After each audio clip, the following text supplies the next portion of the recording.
Costa Rica एक मध्य अमेरिकी देश है जो अपने शानदार समुद्र तटों, हरे भरे वर्षावनों, विविध वन्य जीवन, पारिस्थितिकी पर्यटन, ज्वालामुखीय परिदृश्य, जीवंत संस्कृति और पर्यावरण संरक्षण के प्रति दृढ़ प्रतिबद्धता के लिए जाना जाता है। इस वीडियो में हम इस देश को बेहतर तरीके से जानेंगे जिसे धरती पर स्वर्ग माना जा सकता है। हम यह पता लगाएंगे कि यहाँ इतने सारे लंबे समय तक जीने वाले और खुश रहने वाले लोग क्यों हैं। लोग संयुक्त राज्य अमेरिका, कनाडा और यूरोप से यहाँ क्यों आते हैं और हमेशा के लिए यहीं रह जाते हैं। Costa Rica, Nicaragua, Panama. Costa Rica एक छोटा सा मध्य अमेरिकी रिजर्व देश है जो दो महाद्वीपों को जोड़ने इस इस्तमस के सबसे संकरे हिस्से पर स्थित है। वास्तव में यह लैटिन अमेरिका के बिल्कुल मध्य में स्थित है। इसकी सीमा उत्तर में निकारागुआ और पूर्व में पनामा से लगती है। यह कैरिबियन सागर और प्रशांत महासागर से घिरा हुआ है। कोस्टा रिका दुनिया के सबसे खुशहाल लोगों का घर भी है।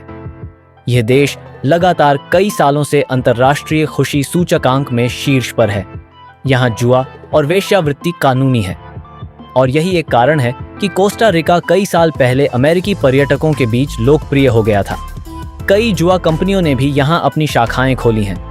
कोस्टा रिका दुनिया का एकमात्र ऐसा देश है जहाँ शराब के नशे में गाड़ी चलाना जायज है और सड़कों पर पहला ट्रैफिक संकेत 2012 तक नहीं दिखाई दिया था।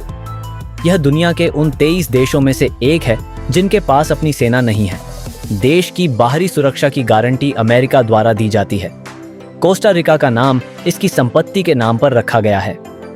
क्रिस्टोफर कोलंबस ने इस क्षेत्र को यह नाम दिया था जब उन्होंने 1502 में इन भूमियों में प्रवेश किया और प्रकृति की असाधारण सुंदरता और निश्चित रूप से स्थानीय स्वदेशी लोगों के सोने के आभूषणों की मात्रा देखी।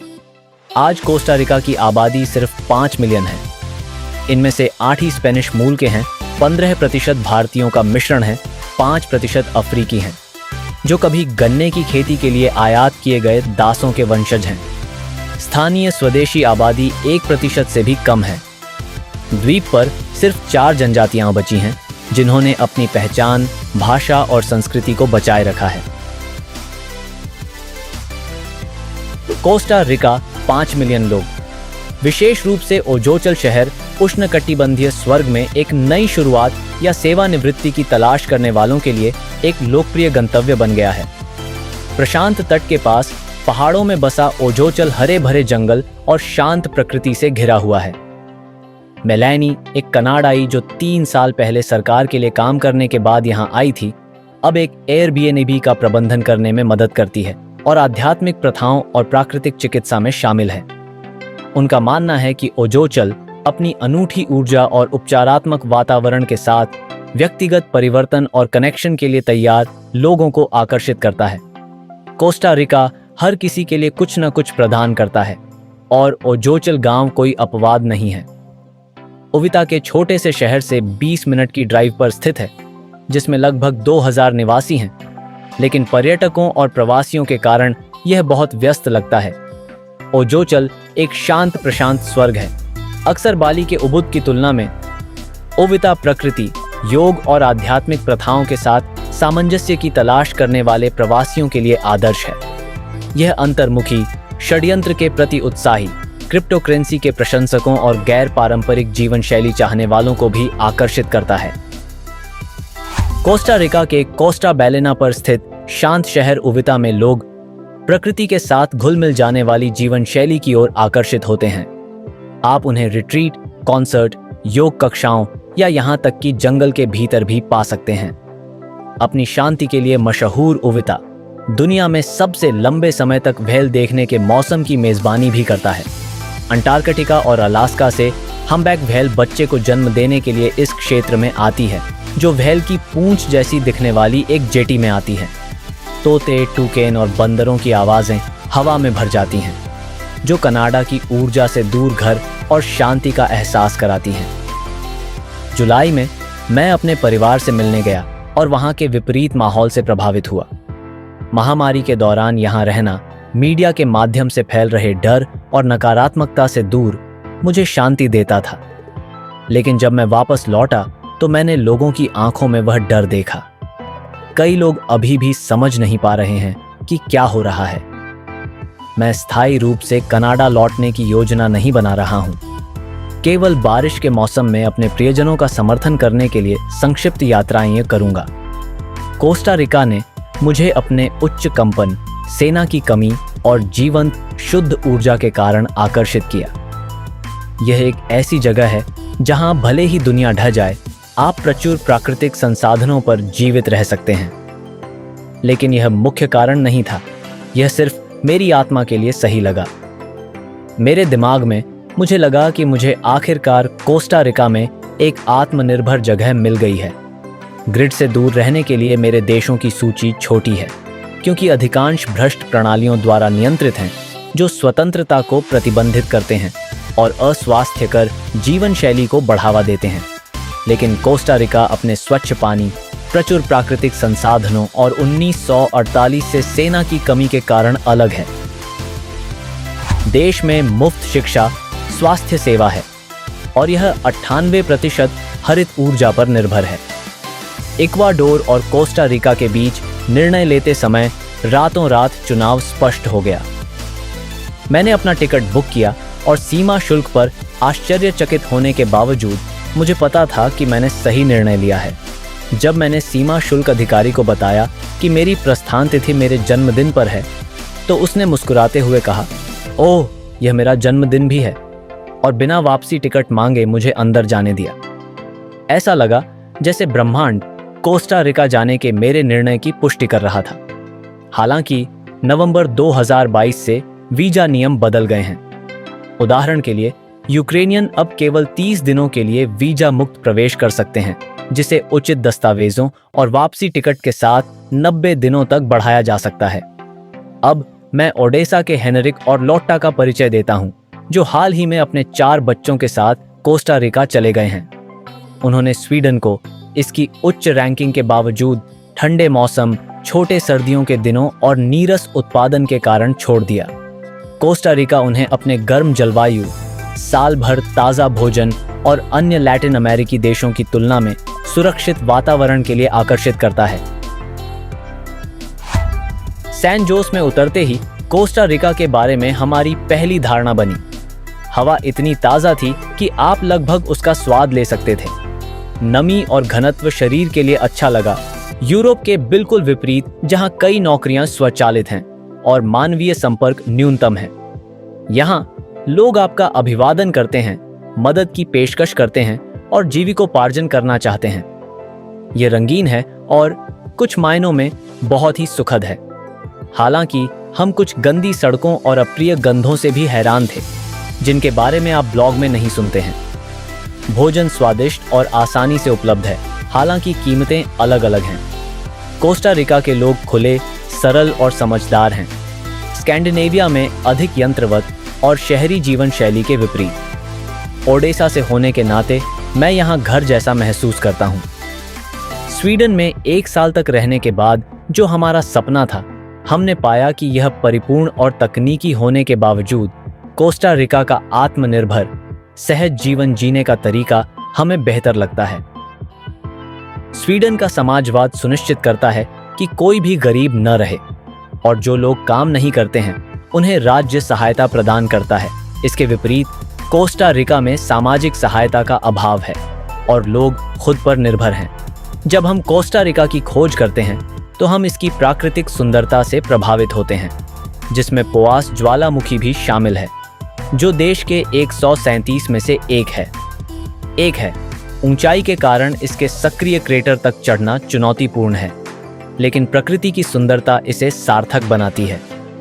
कोस्टा रिका एक छोटा सा देश है, जिसमें 6 सक्रिय ज्वालामुखियों सहित लगभग 140 ज्वालामुखी हैं, जो ज्वालामुखी प्रेमियों के लिए एक स्वर्ग है। सबसे सक्रिय एरेनाल 2010 तक अक्सर फटता रहा और पास का शहर पर्यटकों के आकर्षण का केंद्र बन गया है। पोआस ज्वालामुखी, जो सबसे ज्यादा देखा जाने वाला और प्रतिष्ठित है, में 3 क्रेटर हैं, जिसमें दुनिया का सबसे बड़ा सक्रिय क्रेटर भी शामिल है, जिसमें तरल सल्फ्यूरिक एसिड की झील है। देखने के प्लेटफॉर्म पर समय सीमित करने की सिफारिशों के बावजूद मैंने वहां 1.5 घंटा बिताया। नज़ारों और प्राकृतिक सुंदरता से मंत्रमुग्ध हो गया। पोआस एक रिजर्व से घिरा हुआ है, जहां ज्वालामुखी की युवा और सक्रिय स्थिति के कारण प्रवेश आरक्षण द्वारा नियंत्रित है। 2017 में विस्फोटों ने पार्क को नुकसान पहुंचाया, लेकिन तब से इसे फिर से बनाया गया है। कोस्टा रिका में मेरी यात्रा यहीं से शुरू हुई और मुझे खुशी है कि ऐसा हुआ। कोस्टा रिका पृथ्वी पर उन कुछ जगहों में से एक है जहां कोकोस प्लेट कैरेबियन प्लेट के नीचे धंस जाती है, जिससे अक्सर भूकंप आते हैं। हालांकि बड़े भूकंप दुर्लभ हैं। नतीजतन ज्यादातर इमारतें कम ऊंची हैं, जिससे कोस्टा रिका को एक मंजिला देश या एक बड़े शहर का एहसास होता है। यहाँ जीवन सरल है, 1980 के दशक के उत्तरी अमेरिका की याद दिलाता है, लेकिन इसमें सीमित बुनियादी ढांचा, कठिन बैंकिंग प्रणाली और यदि आप स्पेनिश नहीं बोलते हैं तो एक महत्वपूर्ण भाषा बाधा जैसी चुनौतियां भी हैं। बहुत से लोग यहाँ आते हैं लेकिन 2-3 साल बाद अपने देश लौट जाते हैं। जो लोग स्थानीय संस्कृति को अपनाते हैं, भाषा सीखते हैं और स्थानीय मानसिकता के अनुकूल होते हैं, वे यहाँ पनपते हैं और यहीं रहते हैं। जबकि जो लोग अपनी पिछली अपेक्षाओं पर अड़े रहते हैं, वे अक्सर बेहतर जीवन की तलाश में कहीं और चले जाते हैं, लेकिन उन्हें उन्हीं चुनौतियों का सामना करना पड़ता है। कोस्टा रिका अमेरिकी सेवानिवृत्त लोगों, फ्रीलांसरों और क्रिप्टो निवेशकों के लिए एक लोकप्रिय गंतव्य है। आंशिक रूप से इसलिए क्योंकि निवास परमिट वाले दूरस्थ श्रमिकों को कर निवासी बनने की आवश्यकता नहीं होती है।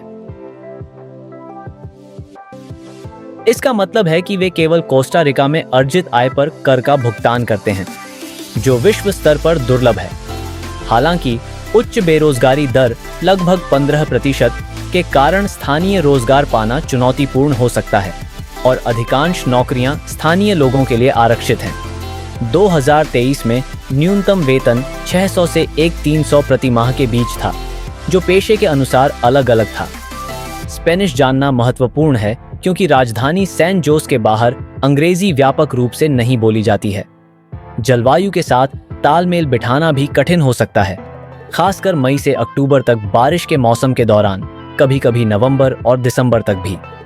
लंबे बारिश के मौसम में भूस्खलन और फफूंदी की समस्या हो सकती है, जिससे अधिक अनुकूल जलवायु के लिए अधिक ऊंचाई वाले क्षेत्रों को चुनना आवश्यक हो जाता है। तटीय क्षेत्र गर्म और हरे भरे होने के साथ साथ बहुत नम भी होते हैं। कोस्टा रिका विविध सूक्ष्म जलवायु वाला देश है, जिसमें लगभग 22 अलग अलग क्षेत्र हैं जो रहने के लिए कई तरह के वातावरण प्रदान करते हैं। तटीय क्षेत्र थाईलैंड या बाली की तरह उष्णकटिबंधीय गर्म और आर्द्र हैं, जबकि सैन जोस के पास केंद्रीय पठार एक समशीतोष्ण शाश्वत वसंत का आनंद लेता है। पहाड़ों में तापमान 12 डिग्री सेल्सियस तक गिर सकता है। देश में मई से नवंबर तक भारी वर्षा होती है, जो इसके वर्षावनों को पोषण देती है। कोस्टा रिका अपनी उच्च गुणवत्ता वाली कॉफी के लिए भी प्रसिद्ध है, विशेष रूप से 100% अरेबिका, क्योंकि रोबस्टा की खेती कानून द्वारा निषिद्ध है। आदर्श जलवायु और मिट्टी की स्थिति इसे विश्व स्तर पर सर्वश्रेष्ठ कॉफी उत्पादकों में से एक बनाती है। इसकी अधिकांश कॉफी निर्यात की जाती है, जिसमें से एक महत्वपूर्ण हिस्सा स्टारबक्स को जाता है। देश के कॉफी उद्योग का इतिहास बहुत पुराना है, जो 1820 से शुरू होता है और इसने इसके आर्थिक विकास में महत्वपूर्ण भूमिका निभाई है, यहाँ तक कि सबसे गरीब समुदायों को भी आय प्रदान की है।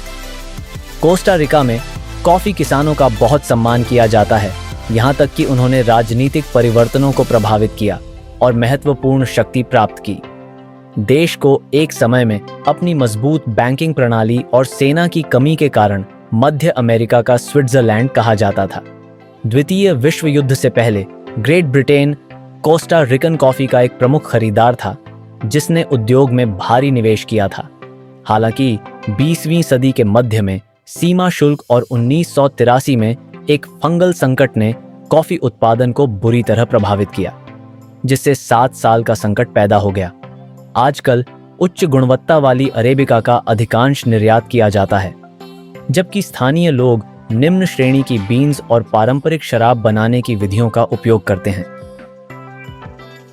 कोको जिसे ऐतिहासिक रूप से स्वदेशी लोगों द्वारा मुद्रा के रूप में इस्तेमाल किया जाता था, अभी भी जंगलों में उगाया जाता है, खासकर कैरिबियन तट के पास ब्रिबरी में।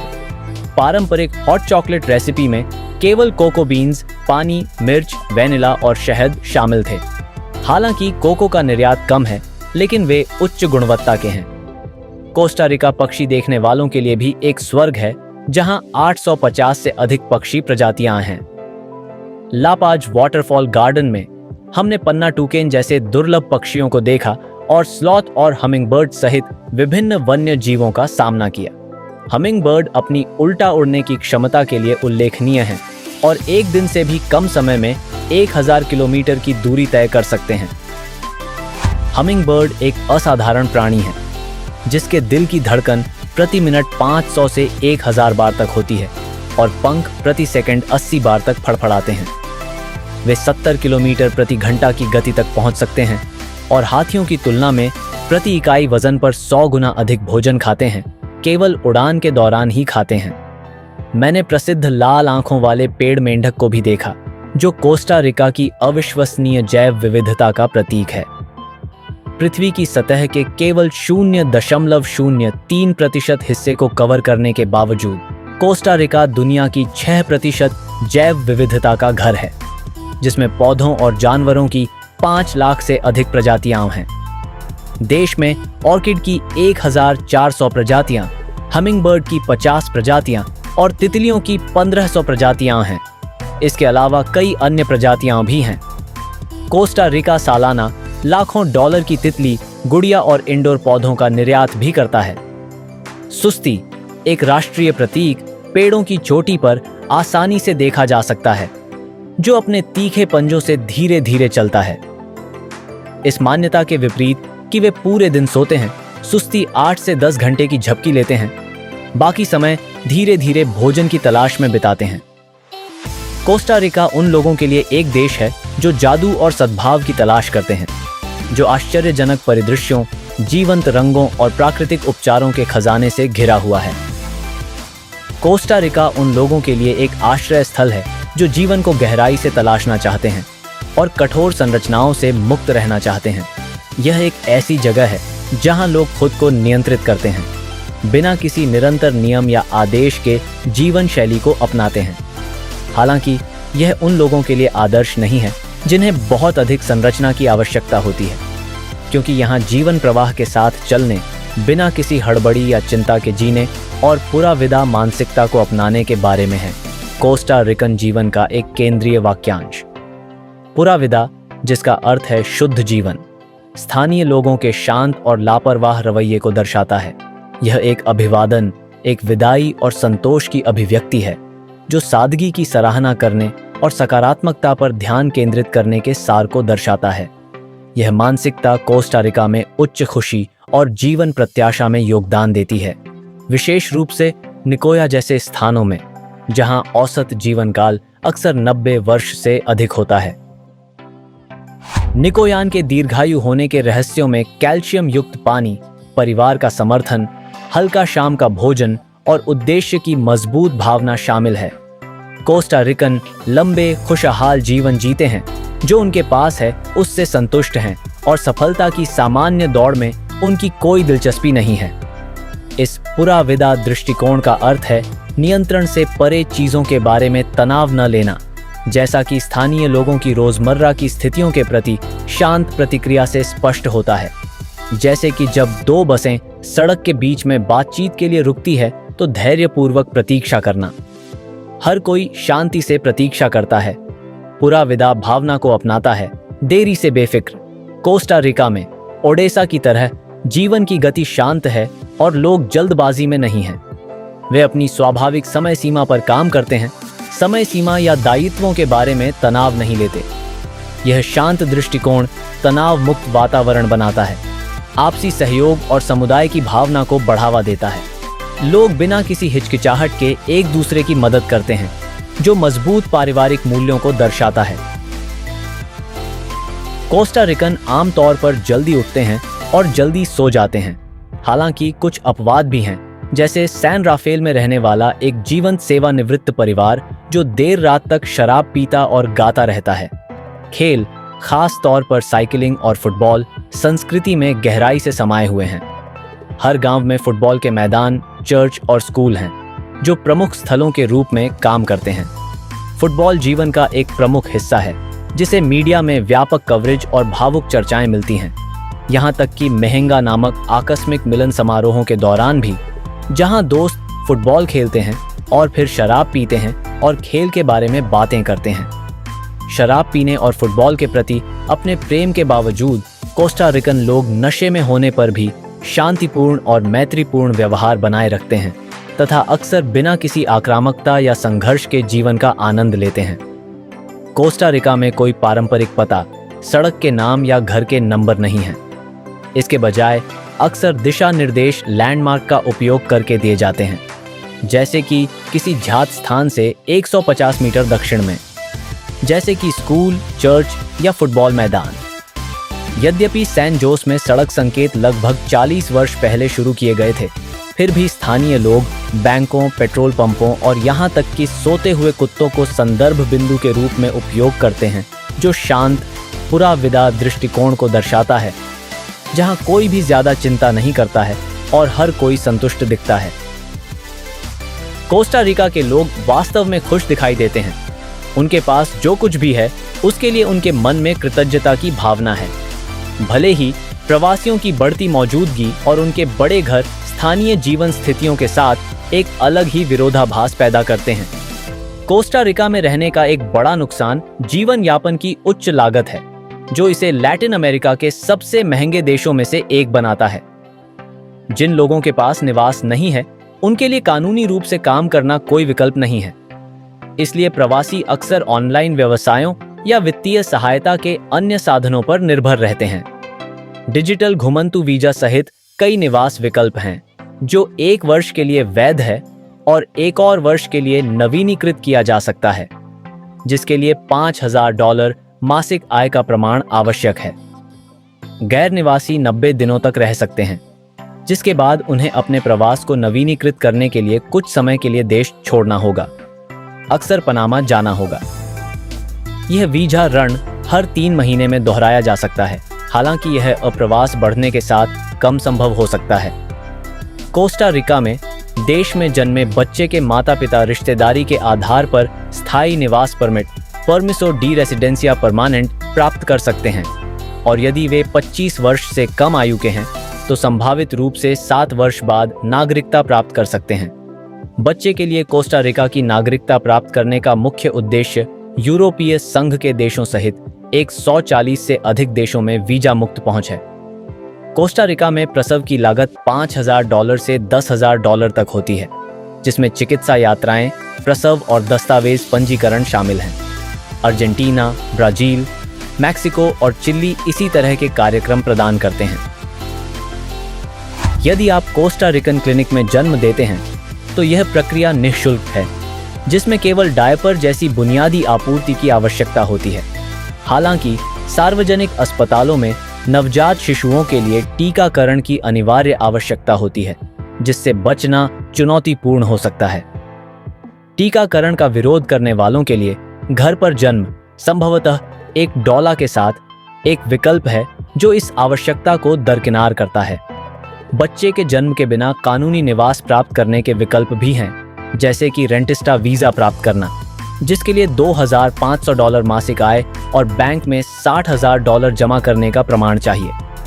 एक अन्य मार्ग निवेश के माध्यम से है, जहां $1,50,000 को संपत्ति, प्रतिभूतियों या वानिकी से संबंधित परियोजनाओं में निवेश किया जा सकता है, बशर्ते कि संपत्ति का व्यावसायिक रूप से उपयोग किया जाए। 2 साल बाद आप स्थायी निवास परमिट के लिए आवेदन कर सकते हैं, लेकिन आपको धन की वैधता साबित करनी होगी।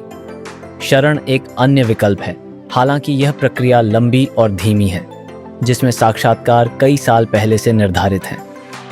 तब तक शरण चाहने वालों को निवास परमिट के बराबर एक दस्तावेज प्राप्त होता है।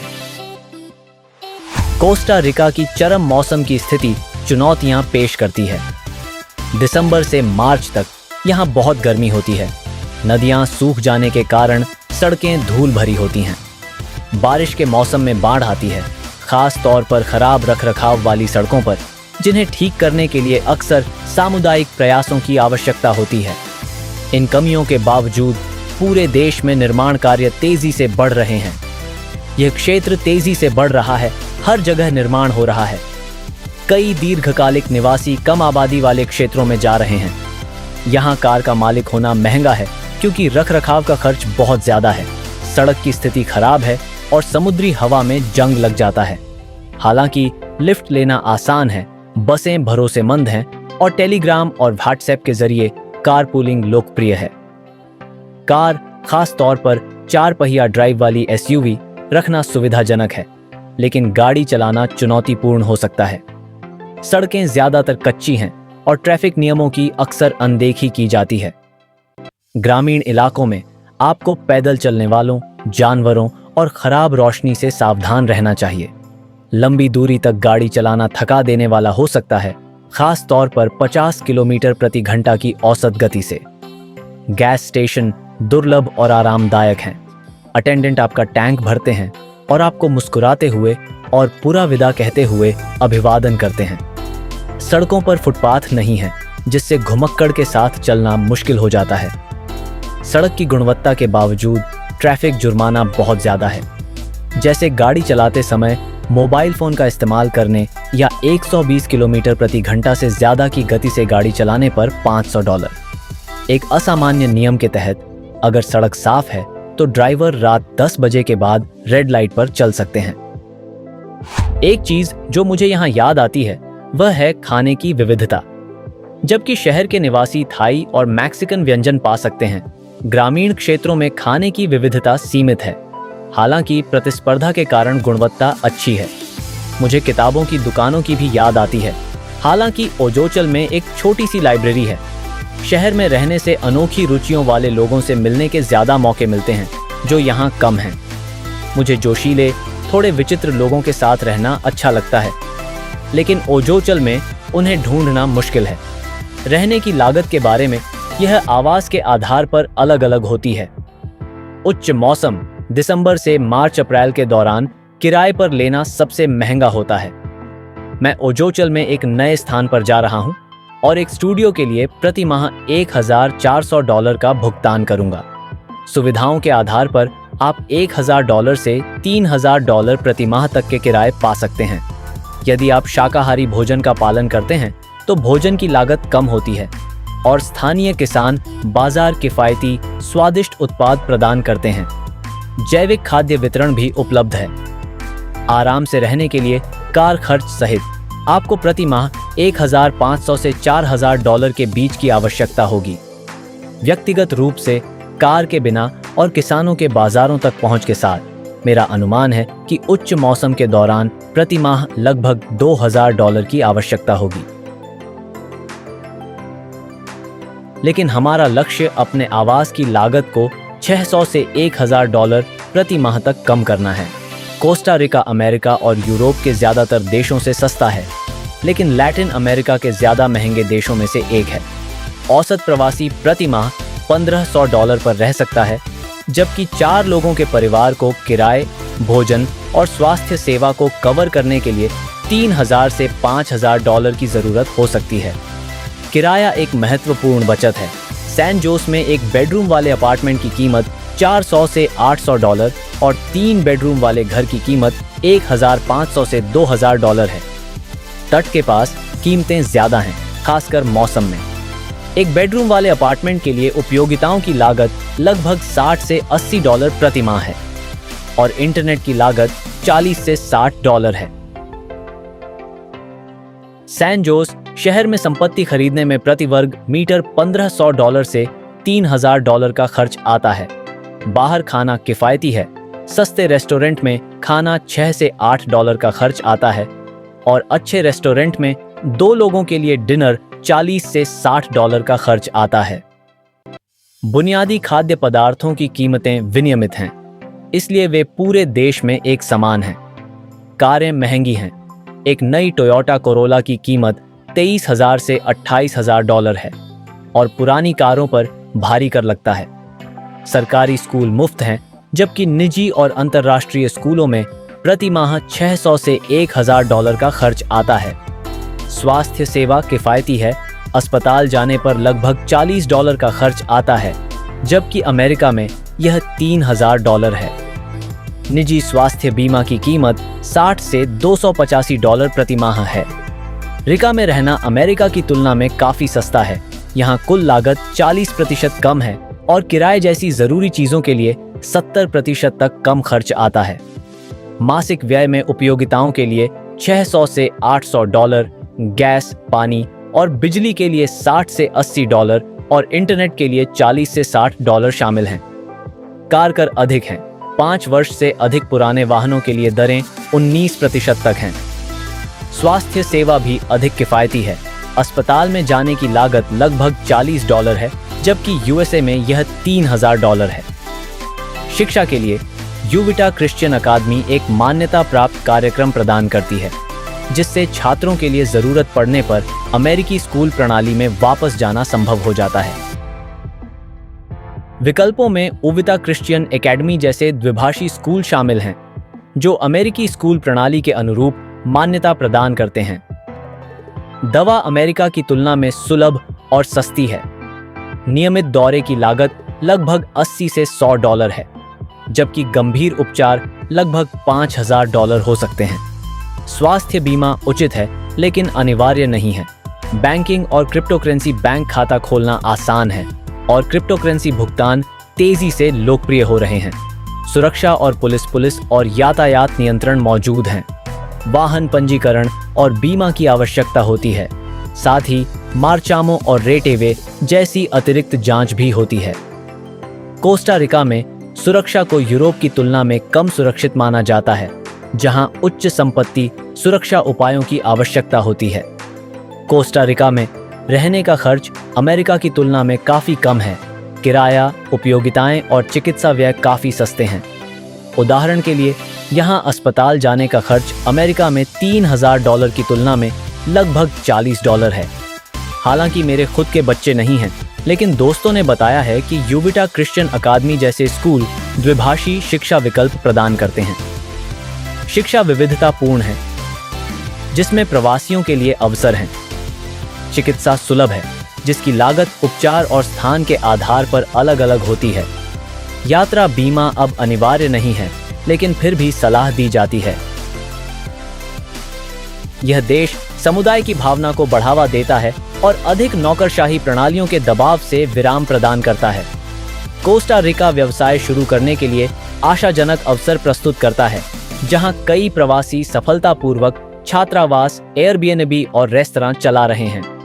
हालांकि व्यवसाय खोलना चुनौतीपूर्ण हो सकता है, लेकिन सरकार स्थानीय आय और रोजगार को बढ़ावा देने के लिए उद्यमशीलता के प्रयासों का कोस्टा रिका उद्यमिता के लिए एक स्वागत योग्य वातावरण प्रदान करता है, विशेष रूप से कॉफी और रियल एस्टेट में, जिसमें बड़े अमेरिकी बाजार को पूरा करने के अवसर हैं।